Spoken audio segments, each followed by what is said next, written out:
Bonjour monsieur et bienvenue dans la soutenance de notre projet. Avant tout, au terme de ce travail, nous tenons à exprimer notre profonde gratitude à vous, chers professeurs, pour cette opportunité importante pour la pratique de la maintenance industrielle. Ainsi, pour toutes les informations et les connaissances que vous avez partagées avec nous durant ce semestre.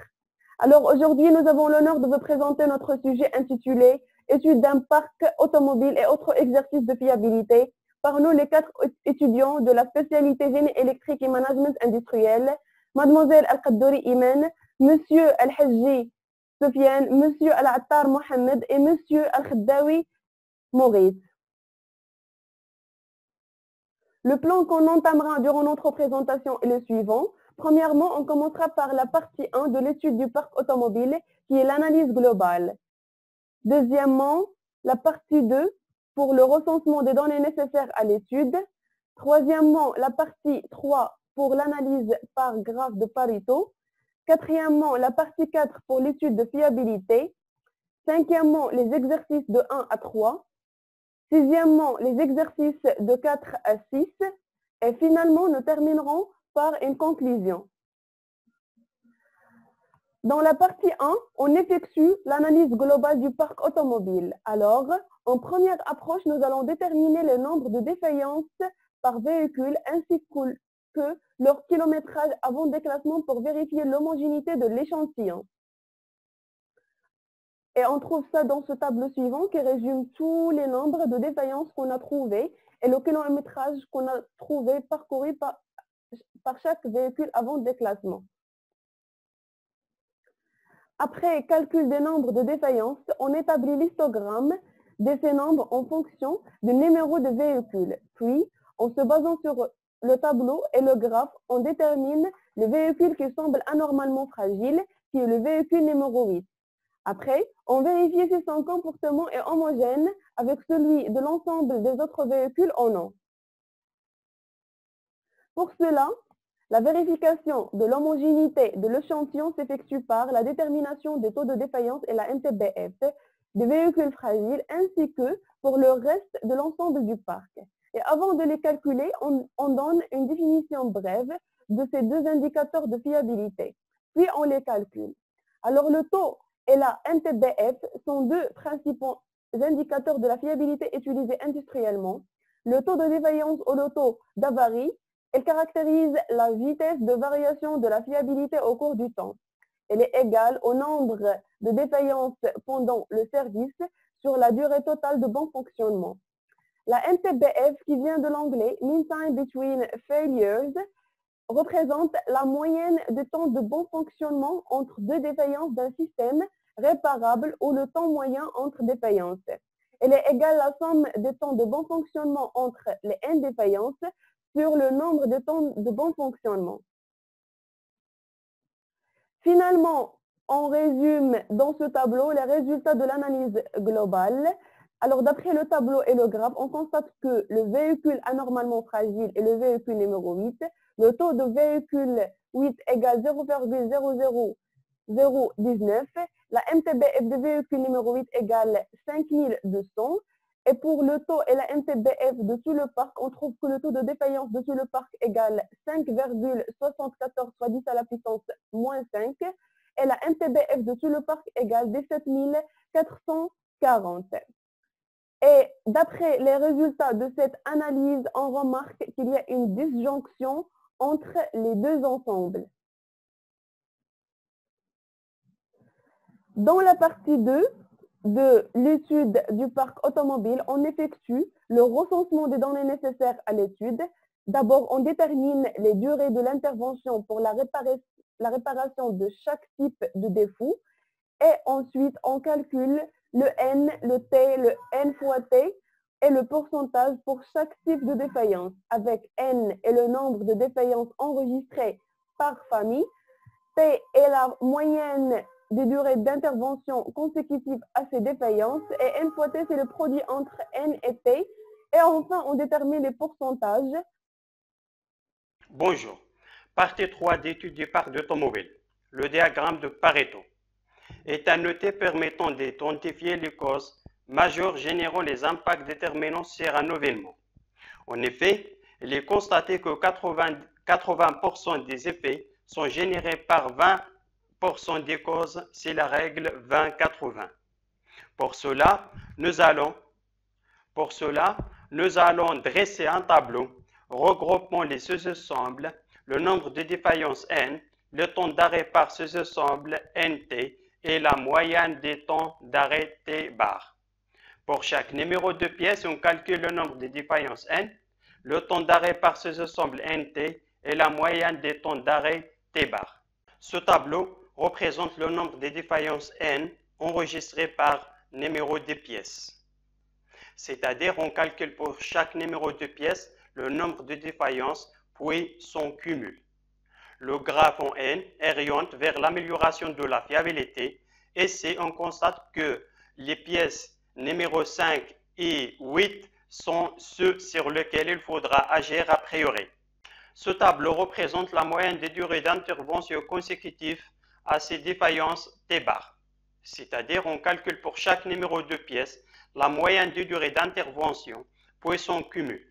Le graphe en T oriente vers la maintenabilité, c'est-à-dire l'amélioration de l'aptitude à la maintenance.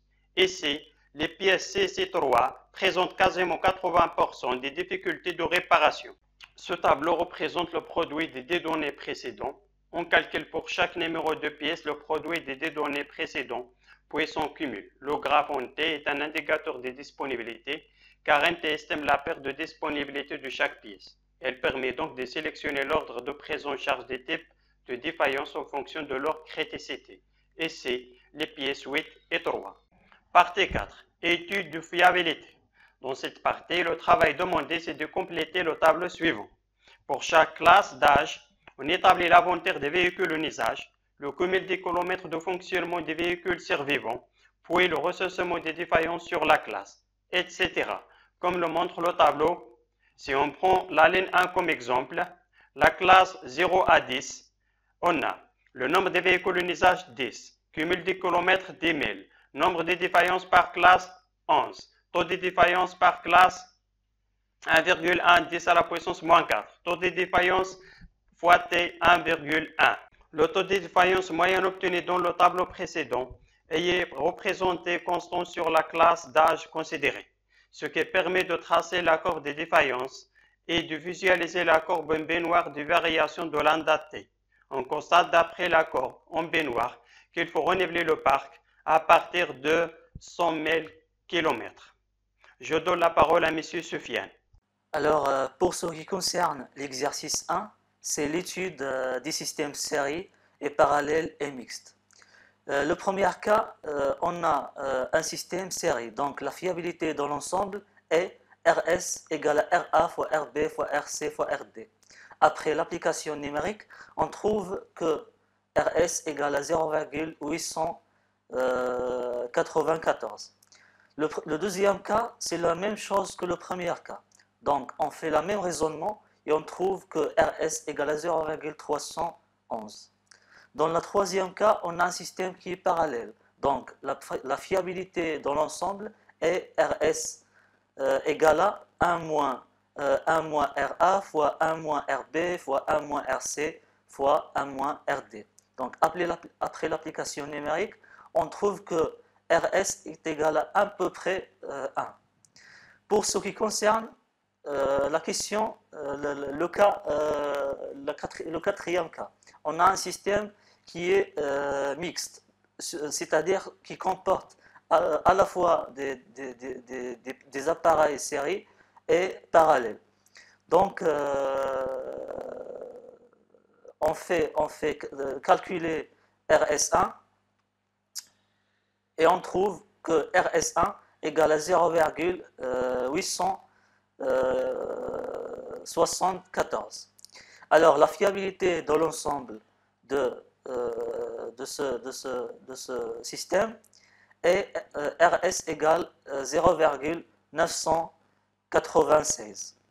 Donc, on calcule maintenant le taux de défaillance de l'ensemble pour 1000 heures. On sait bien que RS égale à exponentielle de moins lambda fois T. Donc, on fait sortir lambda S. à l'aide de l'algorithme népérien, et on trouve qu'en valeur de ce lambda, de ce taux de défaillance, égale 4 fois 0,08 fois 10 à la puissance moins 6. Pour ce qui concerne le cinquième cas et le sixième, c'est la même chose que le cas quatrième. On fait la même méthode, le même raisonnement, et on trouve les valeurs là. Donc, comme RS égale à 0,928 et comme taux de défaillance égale 7,471 fois 10 à la puissance moins 5. La même chose pour le sixième cas, le même raisonnement. Donc maintenant, on passe à l'exercice 2. Donc l'exercice 2 nous demande de calculer la fiabilité du système au bout de 16 heures. Donc, comme des données, on a la MTBF égale à 54 heures et on a des deux chariots travaillent en redondance active. C'est-à-dire, comme on a vu dans le cours, lorsqu'on a des deux appareils travaillent en redondance active, donc ces deux appareils sont en parallèle. Alors, tout d'abord, on doit calculer le taux de défaillance lambda. On sait bien que lambda égale à 1 sur MTBF, donc lambda égale 1 sur 54. Les deux chariots suivent à une loi de durée de vie de type RT égale à exponentielle moins lambda t. Donc, R1 de t de chariot 1 égale à R2 de t de chariot 2.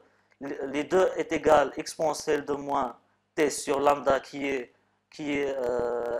1 sur 54, d'où R1 à t égale à 16 heures égale à R2 à t égale à 16 heures égale exponentielle de moins 16 sur 54 égale à 0,74. Alors, la fiabilité du système au bout de 16 heures, à la fin on trouve ce fiabilité égale 0,9342.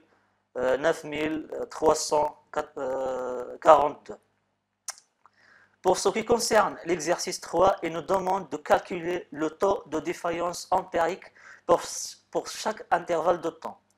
Alors, on sait bien, d'après le cours, que le taux de défaillance égale à le nombre de défaillances pendant lambda t sur nombre de matériel en service au début de lambda t. Donc, on a comme des données des intervalles de temps, nombre de défaillances. Donc, on fait calculer le nombre de matériel en service. On sait bien qu'au début de fonctionnement, on a comme des nombres de matériel, c'est 150 appareils en fonction. Donc, après ce intervalle-là, on a comme un nombre de défaillances égal à 11. Donc, nombre de matériel en service dans ce intervalle-là, c'est ce valeur-là qui est 150 moins 11. C'est la valeur-là, c'est 138. Donc, c'est la même chose pour le reste. Comment on a calculé le taux de défaillance empirique? C'est à l'aide de cette formule-là. On a fait pour l'intervalle, le premier intervalle entre 0 et 100, on a fait ce 12-là sur 150 et on a obtenu 0,08. C'est la même chose, on applique la même règle et la même chose pour les taux qui viennent après ce intervalle-là. Donc je vais donner les paroles à M. Maurice de vous expliquer les exercices qui restent. Merci. Donc pour l'exercice 4, il s'agit d'appliquer les lois de fiabilité. Donc nous avons deux historiques de deux machines. Donc nous avons choisi comme fonction de répartition la fonction qui décrit la méthode des rangs médianes. Et grâce au logiciel d'Excel, nous avons pu établir les deux distributions suivantes. Donc grâce à ces deux distribution ou bien à ces deux données, nous allons pouvoir tracer le liage de points sur le papier de Whipple. Donc nous avons obtenu les deux droites D1 et D2 correspondantes. Donc et en faisant un déplacement parallèle à ces deux droites, nous allons pouvoir retrouver les deux paramètres bêta 1 et bêta 2. Donc pour la droite 1, nous lisons le paramètre bêta 1 égale à 1,8 et pour bêta 2, nous retrouverons bêta 2 égale à 2,4. Et à la fois, nous lisons ou bien nous déterminons le paramètre neta 1 et neta 2. Donc pour la détermination de la MTBF, donc puisqu'on a retrouvé des droites qui sont linéaires, donc cela veut dire que le gamma égale à 0, donc d'après le cours, et la MTBF est donnée par la relation suivante, A1 fois neta 1 plus gamma. Et du fait que gamma égale à 0, nous retrouverons MTBF1 égale à 640,296. Et de même pour sigma 1, nous retrouvons la valeur en appliquant la relation bêta 1 fois neta 1 et qui fait la valeur suivante. Pour la MTBF2, nous retrouverons la même chose, 504,60 ou bien 963 heures, et sigma 2 égale à la valeur suivante. Donc après avoir déterminé les deux paramètres bêta 1 et neta 1 et bêta 2 et neta 2, nous allons pouvoir exprimer les lois de fiabilité. Donc par exemple, la distribution 1 nous permet d'écrire la loi suivante. R1 égale à exponentielle moins t sur 720 à la puissance 1,8. Pour la périodicité à 95%, nous allons utiliser la relation suivante, t égale à MTBF correspondant plus ou moins K fois sigma. Le coefficient K, on le retrouve dans les annexes données dans le cours, et on retrouve pour notre cas, K égale à 1,65. T1 égale à MTBF1 moins K sigma 1, et on trouve une valeur de 33,228. La même chose pour la T2, on retrouve une valeur correspondante qui est égale à 135,34. Pour l'exercice 5, il s'agit de faire une vérification d'une loi. Donc de même, nous avons l'historique de la machine. Nous faisons l'analyse appropriée et nous retrouvons la répartition suivante. Et grâce à cette répartition, nous allons pouvoir tracer le lignage de points. Et de même, nous retrouvons bêta 2 égale, ou bien le paramètre bêta égale à 3,2. Et on lit sur le papier de Weibel, neta égale à 47 heures. À titre d'exemple, ou bien à noter que bêta, lorsqu'il est comprise entre les valeurs 3 et 4, on est dans la phase de vieillesse, c'est-à-dire corrosion. Donc l'équation de la loi de fiabilité s'écrit R de t égale à exponentielle moins t sur 47 à la puissance 1, 3,2. Pour le dernier exercice, nous allons faire l'étude sur un moteur. De même, nous disposons de l'historique des TBF pour le moteur. Nous faisons l'étude appropriée. Nous retrouvons la distribution suivante. Et grâce à cette distribution, nous allons pouvoir faire le tracé du lignage de points. Donc nous retrouvons dans notre cas un paramètre bêta égal à 1 et un état égal à approximativement la valeur 1495 heures.